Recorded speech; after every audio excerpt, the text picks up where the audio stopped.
Hola amigos y amigas que ven este video, sean todos ustedes muy bienvenidos a un nuevo curso de sistemas neurodifusos, los cuales pertenecen al área conocida como inteligencia artificial moderna.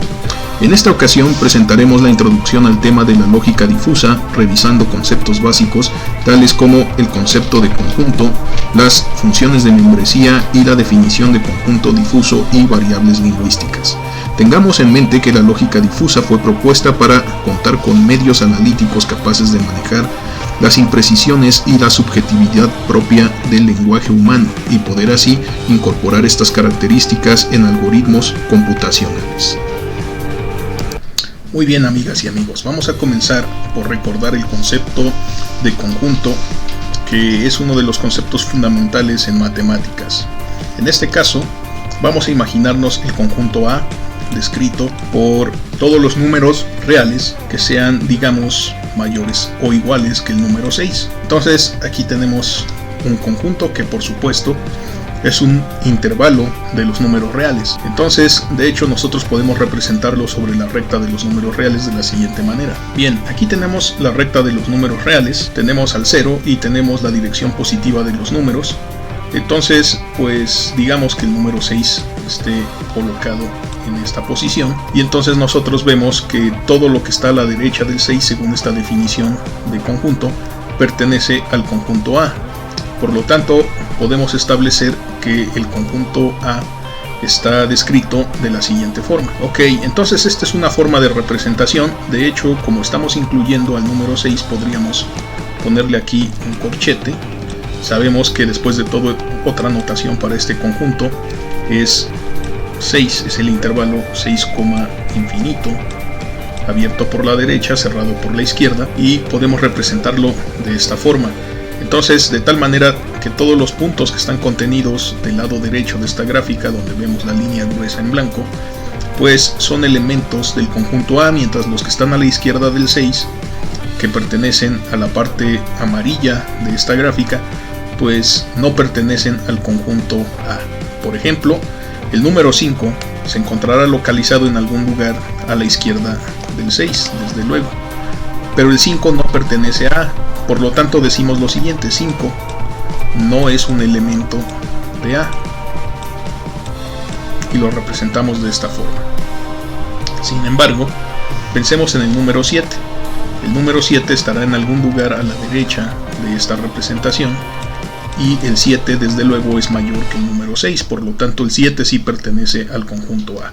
Lo decimos de la siguiente forma: decimos 7 es un elemento del conjunto A. Ok, hasta aquí esta es la idea clásica de los conjuntos que manejamos en matemáticas, como por ejemplo cálculo, ecuaciones diferenciales, álgebra lineal, etcétera, etcétera. Sin embargo, Lofty-Sade propuso la lógica difusa para lidiar con las imprecisiones del lenguaje, extendiendo así el concepto de conjunto y haciéndolo un poco más general.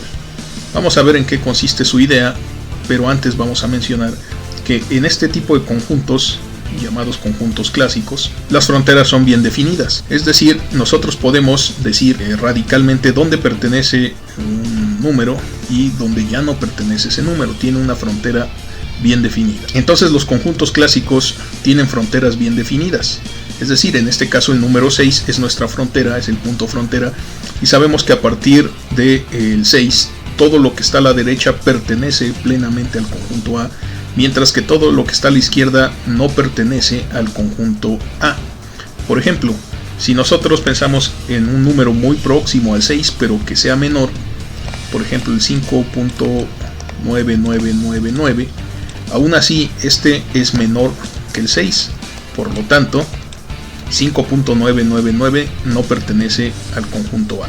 Entonces tenemos una frontera bien definida, dada por el número 6, en este caso, que está incluido incluso en este conjunto A. Podemos emplear otra notación para describir estas ideas sin utilizar este símbolo de pertenencia directamente, y esto es que equivalentemente podemos decir que 5 no pertenece a A de la siguiente forma. Entonces aquí lo que tenemos es que formamos un par ordenado donde decimos el elemento que estamos probando, en este caso el número 5, y la idea de que pues si tenemos un 0 aquí en este par ordenado, pues no pertenece al conjunto del que estamos hablando. Por otro lado, el 7 sí pertenece a A. Entonces la forma de representarlo en esta nueva notación es la siguiente.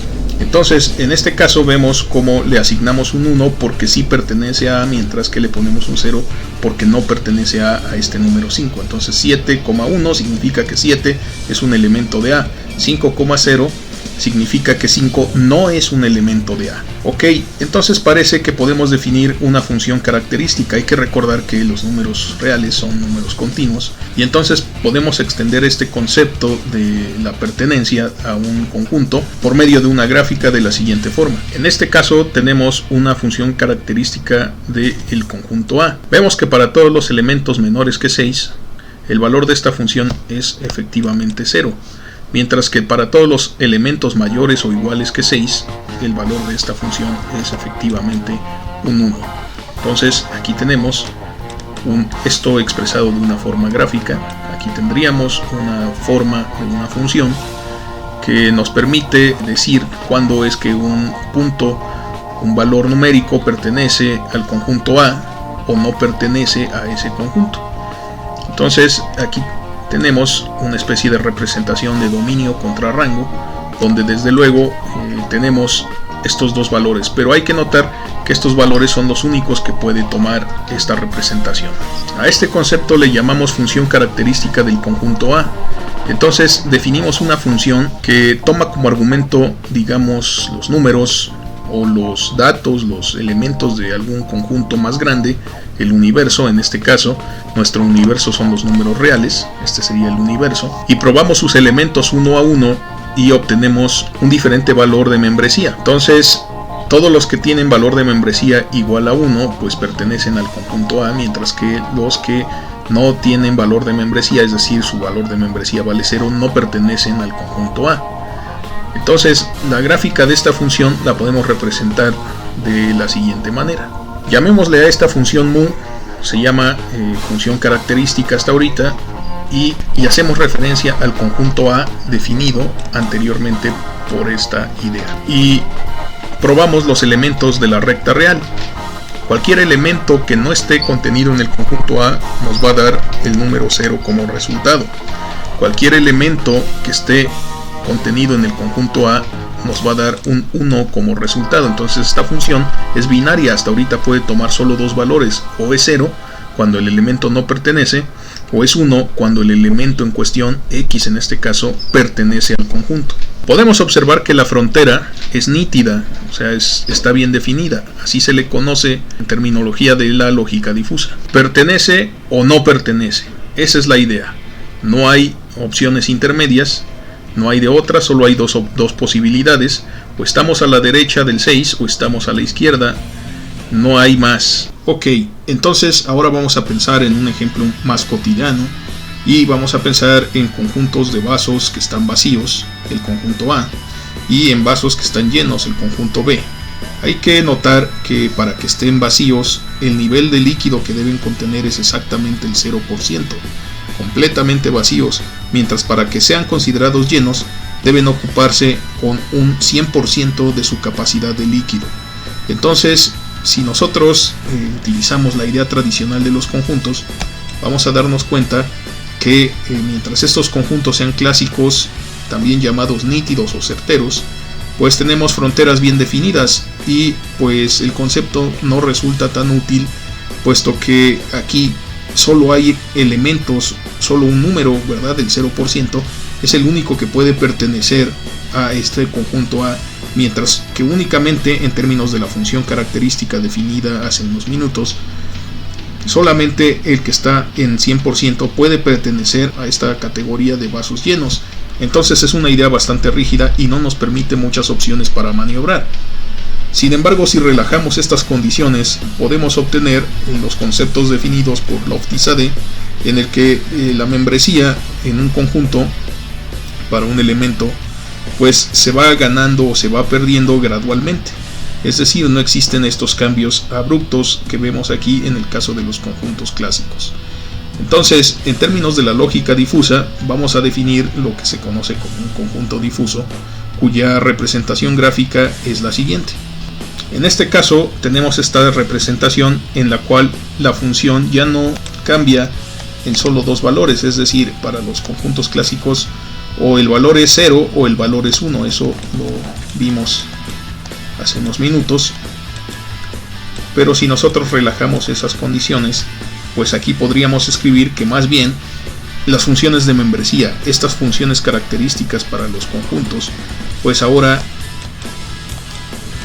están expresadas por medio de una curva definida como una función de los números reales, una función más de este tipo, más continua. Entonces aquí podríamos pensar que esta función en realidad es un mapeo de los números reales, x es un número real, a el intervalo entre 0 y 1, tomando todos los valores intermedios. Aquí vemos esta representación de la recta que está tomando todos los valores intermedios en el intervalo del rango de 0 a 1. Lo mismo para esta función de membresía que representa para nosotros el conjunto B. Entonces esta función de membresía para el conjunto B de los vasos llenos también es un mapeo de los números reales al intervalo continuo entre 0 y 1. Entonces aquí estamos definiendo lo que se conoce como conjuntos difusos, y a estas funciones MUA y MUB les vamos a llamar funciones de membresía, y definen el grado de pertenencia que algún determinado elemento tiene respecto a algún conjunto en particular, ya sea el conjunto A o el conjunto B de los vasos vacíos o de los vasos llenos respectivamente. Pensemos en el siguiente ejemplo.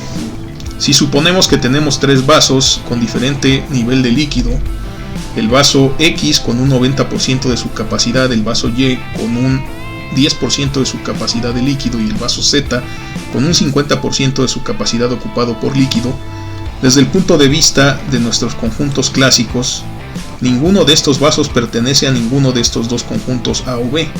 En otras palabras, lo que tenemos es lo siguiente. Entonces vemos como ninguno de estos vasos, de estos recipientes, puede pertenecer a los conjuntos A y B según el criterio clásico de la definición de conjuntos. Sin embargo, si nosotros relajamos esas condiciones y hacemos que la membresía se pierda gradualmente o se gane gradualmente, entonces tenemos la opción de tratar a estos casos X, Y y Z de una manera pues más objetiva, por lo cual podemos establecer lo siguiente. Entonces, si nosotros evaluamos el vaso Y en el conjunto A pero en términos difusos, pues nosotros podemos ver que su grado de membresía o pertenencia al conjunto A es 0.9, es próxima a estar al 1, es decir, que casi pertenece totalmente a este conjunto de vasos vacíos, puesto que su capacidad es solo del 10%, es decir, prácticamente está vacío. Por otro lado, el vaso X, si nosotros lo evaluamos en la función de membresía del conjunto B en términos difusos, podemos ver que tiene un grado de membresía igual a 0.9, puesto que prácticamente está lleno, es decir, que solo le falta el 10% de su capacidad, pero por lo demás podríamos considerarlo lleno. Entonces, es así como los seres humanos trabajamos con estos conceptos en la vida cotidiana, en nuestro lenguaje humano. Es decir, si alguien nos sirve un vaso de agua hasta el 90%, nosotros no vamos a tener la forma con nuestros ojos de juzgar si está al 90% o al 91% o al 89%, y además es intrascendente. Prácticamente nos dio un gran contenido de agua en un vaso y para nosotros eso puede ser suficiente para considerarlo lleno. Por otro lado, si alguien nos sirve agua y estamos sedientos en un vaso y solo nos da el 10%, tampoco tenemos elementos suficientes para juzgar con precisión si nos dio el 7%, el 9% o el 13%. Sin embargo, nos parece que está bastante vacío. Entonces para nosotros este vaso pues casi no tiene agua y pues no va a satisfacer nuestra sed.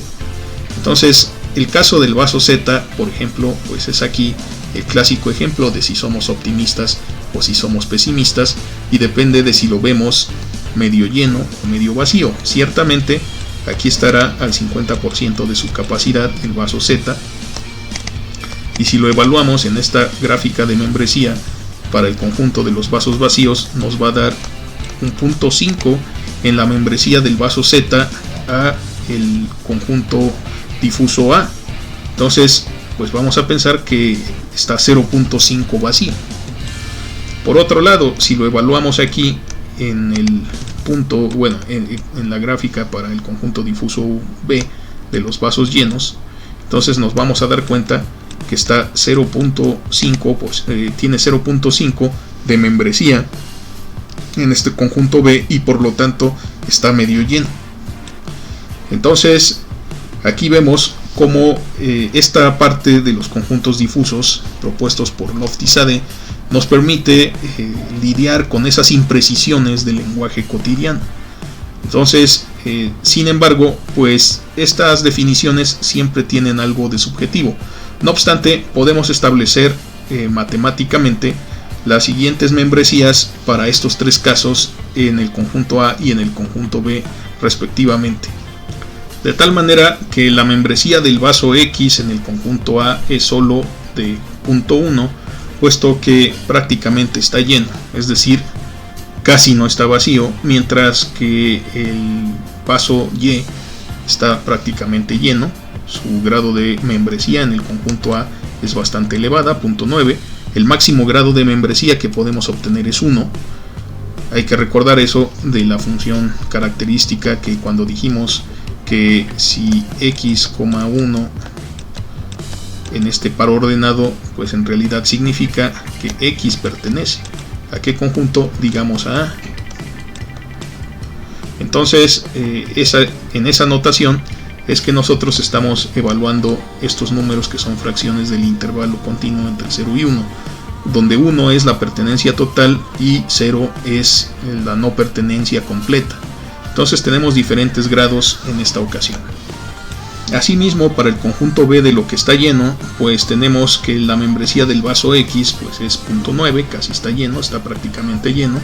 La membresía del vaso Y está prácticamente vacío, es muy pequeña, es de 0.1, mientras que la membresía del vaso Z, que está a la mitad, está medio lleno, también está medio vacío, es 0.5, por supuesto. Entonces, esto, como les comentaba, nos permite lidiar con las imprecisiones del lenguaje, y así definimos este concepto de la función de membresía. No obstante, estas curvas no son únicas. Podríamos tener las siguientes definiciones y también son completamente válidas. Entonces, podríamos observar que si nosotros cambiamos la función de membresía, es decir, en vez de ser esta transición en línea recta, esta transición lineal, ahora definimos una curva de este estilo, una curva sigmoide, por ejemplo, en ambos casos, pues para nosotros puede pasar que el vaso Y, con 10% de su capacidad, pues nos dé una membresía completa, una membresía de 1 en el conjunto difuso de lo que está vacío. Entonces les diríamos que para nosotros mu de 10% respecto al vaso, bueno, respecto al conjunto A, es igual a 1.0, es decir, está completamente contenido,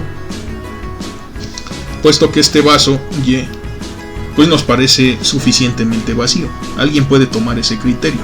Es decir, que aquí vemos que esto es un cambio debido a la subjetividad.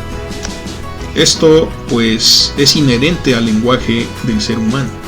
Asimismo, pues tenemos este mismo cambio de subjetividad aquí en esta función de membresía que representa el conjunto B de los vasos llenos. De tal manera que a nosotros el vaso X con 90% de capacidad nos puede parecer suficientemente aceptable, es decir, su membresía es de 1.0, puesto que para nosotros está lleno, prácticamente está lleno. Sin embargo, aquí pues nosotros podríamos pensar que el vaso que está exactamente a la mitad de la capacidad, el vaso Z, ya sabemos aquí este punto del 50% representa el vaso Z. Aquí, según esta curva roja, pues a lo mejor podríamos pensar que solo alcanza un 0.33, o sea, un tercio. Y entonces está en este caso más lejos de lo que es vacío. Es decir, a pesar de que tiene la mitad de su capacidad, su membresía en lo que está vacío es solo un tercio. Entonces podríamos pensar que la persona que eligió esta curva está diciendo que 50% no es tan vacío. Entonces pues tendríamos esta situación. Bajo esa óptica, y si la misma persona escogió esta curva que representa el conjunto B de los vasos que están llenos, pensemos que aquí está otra vez el 50%. Esa representa nuestro vaso Z, y aquí podríamos pensar que a lo mejor alcanza un nivel, dependiendo de cómo se escoja esta curva, del 70%, o sea del 0.7. Es decir, que un vaso que está a la mitad de su nivel de líquido para esta persona está más cerca de estar lleno que de estar vacío. Es decir, es una persona optimista. Desde luego siempre pudimos encontrar un criterio pesimista en el cual estas curvas habrían cambiado. Entonces, esa es parte de la subjetividad que tiene el lenguaje. Sin embargo, el conjunto difuso relaja estas condiciones, puesto que estas condiciones no nos permiten trabajar con este conjunto de lo vacío, este conjunto de lo lleno, y estos casos de vasos que no están ni llenos ni vacíos totalmente. Y entonces, al relajar esas condiciones de los conjuntos clásicos definiendo los conjuntos difusos, sí es posible incluirlos de alguna forma en estos conjuntos y trabajar con ellos, y también podemos incorporar esta característica del lenguaje humano de la subjetividad. Muy bien, entonces hemos visto que podemos caracterizar un conjunto difuso por medio de una curva de este estilo llamada función de membresía. Desde luego, esta función de membresía está definida en un dominio al que llamamos conjunto universo. Son todos los valores, todos los elementos que son de nuestro interés para nuestro análisis, y no es necesario que sea toda la recta real. Es decir, puede ser solo un subconjunto, como en este caso tenemos aquí descrito un intervalo cerrado. Entonces, en general, pues un conjunto difuso está completamente caracterizado por una función de membresía, y podemos establecer que un conjunto difuso en notación matemática pues queda representado de la siguiente manera. Entonces podemos ver que es un par ordenado, donde tenemos el punto del dominio X y su valor de membresía, que recordemos que está entre 0 y 1, y en esta ocasión esta función pues ocupa el rango completo, es decir, que esta función equivale al siguiente mapeo. La función mapea a los elementos del conjunto universo a un rango contenido en el intervalo cerrado de 0 a 1, pero es un intervalo continuo, por lo cual podemos tomar todos los valores intermedios. No solamente nos quedamos con la posibilidad de 0 o de 1, como en el caso de los conjuntos nítidos o conjuntos clásicos. En esta ocasión, para los conjuntos difusos, sí podemos ocupar todo el rango completo, y entonces podemos ver que hay elementos cuya membresía no es completa, pero pues tiene ya cierta membresía al conjunto del que estamos hablando en esta ocasión. Ok, vamos a hacer un ejemplo utilizando nuestro nuevo concepto de conjuntos difusos para describir una situación cotidiana. Ok, vamos a representar el concepto de la estatura de las personas en medida en metros, de tal manera que el eje X nos representa efectivamente esa medida de cuál es la estatura de una persona, y en términos de su estatura lo podemos categorizar en tres categorías, en una de tres categorías. Puede ser personas de estatura baja, puede ser estatura media, o pueden ser de estatura alta. Vamos a dibujar los conjuntos desde el punto de vista de la lógica tradicional, o sea, de la lógica nítida, lógica certera, y vamos a ver qué problemas podríamos encontrar. Ok, aquí cabe mencionar que pues si bien no tenemos una cota superior para las personas en términos de su estatura, es decir, desde luego siempre habrá personas que midan más de 2 metros, las cotas inferiores sí pueden existir. Después de todo, no hay una persona que mida 0 metros de estatura, exactamente 0. Es decir, aquí pues estamos considerando que este punto 3 es aproximadamente la estatura la que cuenta un bebé cuando nace. Entonces, a partir de ahí las personas van a ir creciendo y van a ir ganando estatura hasta estabilizarse en un punto determinado ya en su edad adulta. Entonces, pues en este caso tenemos estos tres conjuntos que representan pues las diferentes categorías en las cuales una persona puede hallar su estatura, pero vamos a notar un par de problemas. Para empezar, si nosotros definimos los conjuntos como están aquí dibujados, pues nos vamos a dar cuenta que existen regiones completas en las que las personas cuya estatura se encuentre ahí, es decir, no están contenidas en ninguno de estos tres conjuntos. Eso es por una parte. Entonces, si nosotros pensamos que aquí es 1.70, 1.7 metros la frontera, en este caso estamos diciendo que las personas altas empiezan a partir de 1.8. Entonces, pues una persona que mida 1.75, pues no es ni media ni alta. Entonces, de hecho, tampoco es baja, no pertenece a ninguno de los tres conjuntos. Entonces, tenemos ese pequeño problema. Y otro problema que también tenemos es que, pues, pensemos que aquí una persona que está ligeramente más abajito de 1.8, pensemos, ¿y qué tal si tenemos aquí una persona cuya estatura es 1.79? Bueno, pues esta persona, según esta definición, no es alta. Sin embargo, en la práctica nosotros no nos podríamos dar cuenta caminando en la calle si una persona pues es alta porque mide 1.80 y una persona que está junto a él que mide 1.79 no es alta. Nosotros no pensamos así, pensamos que los dos son personas pues ya altas. Entonces no podemos incluir la imprecisión del lenguaje tan fácil utilizando este enfoque de los conjuntos nítidos o conjuntos clásicos. Ok, si ahora representamos la misma situación pero con conjuntos difusos, en esta ocasión observamos precisamente que las fronteras ya no son abruptas, sino que la membresía se va perdiendo o se va ganando gradualmente en diferentes conjuntos dependiendo de cómo esté definida la función de membresía para cada conjunto difuso. Sin embargo, volviendo aquí al ejemplo en el que nosotros tenemos las estaturas que ya pueden ser consideradas altas y pues otras que no podíamos categorizar según este ejemplo, pues pensemos, si tenemos aquí que una persona de 1.80 ya tiene asegurada su membresía en el conjunto alto, ¿qué pasará con la que tiene esta estatura de 1.79? Dada esta gráfica, pues sin duda su membresía estará muy próxima a ser la unidad, a pesar de que sea ligeramente menor. Entonces, una persona